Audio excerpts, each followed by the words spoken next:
जय हिंद। 10 मिनट के शो में आपका स्वागत है, जिसमें हम पोषण से रिलेटेड जो भी थियरी पढ़ लिए थे उसका ऑब्जेक्टिव को पढ़ना है।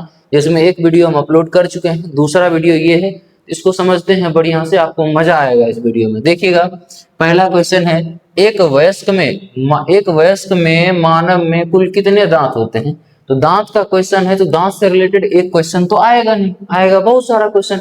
तो जो जो क्वेश्चन आ सकने वाला है उसको हम समझ लेते हैं क्या।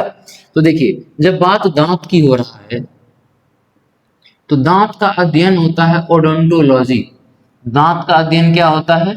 ओडोंटोलॉजी। और दांत के डॉक्टर को कहते हैं डेंटिस्ट। दांत के डॉक्टर को क्या कहते हैं? डेंटिस्ट कहते हैं। अब समझिएगा, दांत जो वयस्क में होता है वो कुल कितना होता है? 32 गो होता है। और ध्यान से समझिए, वयस्क में कुल कितना दांत? तो 32 दांत। वयस्क में कुल कितना दांत? 32 दांत। और दूध का दांत जो आप बच्चा में तोड़ते हैं वो कितना तोड़ते हैं? 20 गो। यानी बच्चा में 20 गो तोड़े और अभी 32 गो है, तो पूरे जीवन काल में कितना दांत होगा? 52 गो होगा। तो पूरे जीवन काल में 52 गो। दूध का दांत 20 गो, वयस्क में कितना? 32 गो। दांत क्या प्रकार का? तो 4 प्रकार का। कौन कौन? तो याद रखिएगा, कृंतक जिसे हम काटते हैं, रदनक जिसे हम फाड़ते हैं, एक होता है अग्र चवर्णक, एक होता है चवर्णक। हम इसमें चवर्णक नहीं लिखे, लेकिन ध्यान रखिएगा अग्र चवर्णक। तो याद रखिए, कृंतक 2 गो जबड़ा होते हैं, एक ऊपरी जबड़ा एक निचली जबड़ा।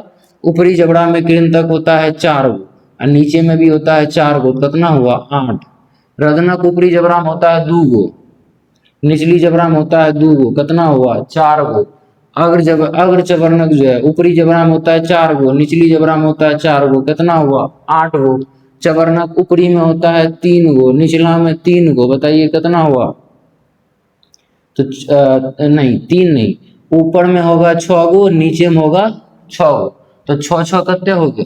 12 हो गए। प्लस का चिन्ह बीच में देती नहीं कि गणित खराब है, ये ध्यान रखना है कि हमको बस बताना था, तो ये से हम कर दिया। अब देखिए, 8 4 12, 8 20 12, 32 दांत हो गया। तो एक वयस्क व्यक्ति में कुल कितना दांत होता है? 32 गो होता है। इतना बात आप समझ गए। याद रखिएगा कि दांत इतना इतना ऐसे ऐसे होता है। दांत का सबसे बड़ा भाग, दांत का सबसे बड़ा भाग क्या होगा? डेंटाइन। दांत का सबसे बड़ा भाग क्या होता है? डेंटाइन होता है। उसके बाद याद रखिएगा, दांत का सबसे कठोर भाग, दांत के ऊपर जो सबसे कठोर परत होता है ना, उसको कहते हैं एनामेल। उसको क्या कहते हैं? एनामेल। याद रखिएगा, यही तो क्वेश्चन पूछता है बार बार। दांत का सबसे कठोर परत एनामेल, सबसे बड़ा भाग डेंटाइन। दांत का अध्ययन ओडोंटोलॉजी। कुल कितना दांत? वयस्क में 32 गो। दूध का दांत कितना? 20 गो। पूरे जीवन काल में 52 दांत। चवर्णक, अग्रचवर्णक, रदनक, कृंतक होता है कितना होता है? तो यहाँ पे लिख दिए। यहाँ तक समझने में आपको कोई दिक्कत हुआ? दूसरा क्वेश्चन देखते हैं। ठीक, दूसरा क्वेश्चन है, मानव में लार ग्रंथि कितना होता है? तो समझिएगा, जब लार ग्रंथि की बात होती है तो यानी ऐसी ग्रंथि जिससे लार निकलता है, जिसको हम लोग थूक बोलते हैं, एस्पिरिट जो होता है नहीं निकलता, उसकी बात करें तो समझिएगा, लार ग्रंथि कितना जोड़ा होता है? 3 जोड़ा होता है मानव में। जोड़ा बोले तो संख्या में कितना होगा? 6 गो होगा। तो यहाँ पूछ रहा है लार ग्रंथि होता है कितना? होता है 3 जोड़ा होता है। तीनों जोड़ा का नाम बताइए, आपको याद रखना होगा ये नाम। तोता के इंग्लिश में पैरोट कहते हैं, तो याद रखिएगा पैरोटिड। क्या? पैरोटिड। और एक होता है मैक्सिला, एक होता है मैंडिबल, बीच में होता है, इसको कहते हैं सब मैंडिबुलर। सब मैंडिबुलर। और तीसर होता है सब लिंगुअल। सब लिंगुअल। सब लिंगुअल। पैरोटिड सबसे बड़ा ग्रंथि है और सबसे छोटा ग्रंथि सब लिंगुअल। याद रखिएगा कि एक मानव में प्रतिदिन 1.5 लीटर लार निकलता है। मानव में प्रतिदिन कितना लार निकलता है? तो याद रखिएगा 1.5 लीटर लार प्रतिदिन निकलता है। ठीक, यहां तक ध्यान रखिएगा। लार में सबसे ज्यादा कौन सा एंजाइम पाया जाता है? तो लार में सबसे ज्यादा पाया जाता है टाइलिन। और लार जो चिपचिपा होता है, देखें लार पानी जैसा बहता नहीं, वो चिपचिपा होता है। तो लार में चिपचिपा होने के कारण क्या है? म्यूकस। लार में ना कीटाणु, जीवाणु, विषाणु को मारने वाला भी एंजाइम होता है। कौन मारता है? वही एंजाइम आपके आंसू में है, वही एंजाइम आपके पसीना में भी है, वही आपके एंजाइम लार में भी है। तो लाइसोजाइम, इसका बारे में हम काम नहीं लिख रहे हैं, लेकिन आप ध्यान रखिएगा, लाइसोजाइम जो होता है वो कीटाणु को मारने वाला एंजाइम है, जो कहाँ पाया जाता है, लार में चिपचिपा होता है म्यूकस के कारण, और लार में सबसे अधिक कौन होता है, टाइलिन होता है। यहाँ तक समझे आप? समझ गए? तो तीसरा क्वेश्चन देखते हैं। तीसरा क्वेश्चन है क्रमानुकुंचन कहाँ होता है। क्रमानुकुंचन का मतलब होता है फैलना सिकुड़ना। फैलना सिकुड़ना, मान लो एक पाइप है, फैलेगा तो नीचे जाएगा भोजन, फिर सिकुड़ेगा, फिर नीचे जाएगा, फैलेगा, फिर नीचे जाएगा, तो फैलना सिकुड़ना को क्रमानुकुंचन कहते हैं। तो याद रखिएगा ये कहाँ होता है, ग्रास नली में होता है।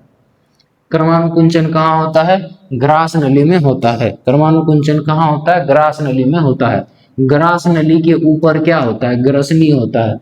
ग्रास नली के ऊपर क्या होता है, ग्रसनी। ग्रसनी में कितने छिद्र होते हैं, 2 छिद्र होते हैं। एक होता है कौन द्वार, कंठ द्वार, और एक क्या होता है, निगल द्वार। कंठ द्वार, निगल द्वार। ग्रसनी में कितने छिद्र, 2 छिद्र, एक कौन कंठ द्वार और एक निगल द्वार। ये क्वेश्चन पूछा है, ध्यान रखिएगा। उसके बाद कहता है भोजन का पाचन प्रारंभ होता है कहाँ पर। तो भोजन का पाचन प्रारंभ करता है लार। लार के कारण ही भोजन का पाचन स्टार्ट होता है। लार कहाँ होता है, लार ग्रंथि में। लार ग्रंथि कहाँ होता है, मुखवाम, यानी भोजन का पाचन प्रारंभ कहाँ होता है, मुखवाम में भोजन का पाचन प्रारंभ हो जाता है। तो याद रखिएगा भोजन का पाचन प्रारंभ होता है कहाँ पर, तो मुख गुहा में। अंत कहाँ होता है, तो याद रखिएगा छोटी आंत में। भोजन के पाचन का अंत कहाँ होता है, छोटी आंत में होता है। उसके बाद देखिए पूछेंगे आपसे वसा का पाचन कहाँ से प्रारंभ हो जाता है। जैसे भोजन का पाचन स्टार्ट हुआ मुख गुहा से, ठीक, और अंत भी हो गया कहाँ पर, छोटी आंत में। लेकिन वसा का पाचन कहाँ से प्रारंभ हो जाता है, तो याद रखिएगा वसा का थोड़ा बहुत पाचन अमाशय में ही शुरू हो जाता है।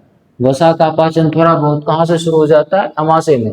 जहां पर भी एज लगा होगा, जहां पर भी क्या लगा होगा, एज, समझ जाइएगा कि एंजाइम का बात हो रहा है। लाइपेज, एमाइलेज, माल्टेज, सुक्रेज, जाइमेज, ये सब में एज लगा हुआ, इसीलिए इसको क्या समझ जाइएगा कि ये एंजाइम है, ठीक। तो इसी तरह से एक एंजाइम है जिसका नाम है लाइपेज। पूछेगा लाइपेज किसका पाचन करता है, वसा का पाचन करता है। लाइपेज किसका पाचन करता है, वसा का पाचन करता है। यहाँ तक कोई दिक्कत? अब देखिए दांत हो गया, मुंह गुहा की बात की, थोड़ा सा जीभ के बारे में समझ लीजिएगा। जीभ में आगे, जीभ को खींचिए बाहर, जो अगला लोल है उसमें मीठा स्वाद, जीभ के पीछे, जस्ट पीछे तीखा स्वाद, और उसके बगल में खट्टा स्वाद, उसके नीचे नमकीन स्वाद मिलता है। आगे में कौन सा स्वाद, मीठा, पीछे तीखा, उसके दोनों साइड में खट्टा और नमकीन मिलेगा। जीभ में ऐसा क्या है जिसके कारण आपको स्वाद मिलता है, तो स्वाद कली का कारण स्वाद मिलता है।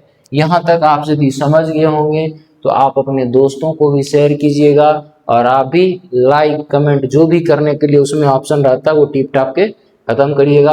धन्यवाद, जय हिंद। मन से पढ़िए, स्वस्थ रहिए, जबरदस्त रहिए और मस्त भी रहिए।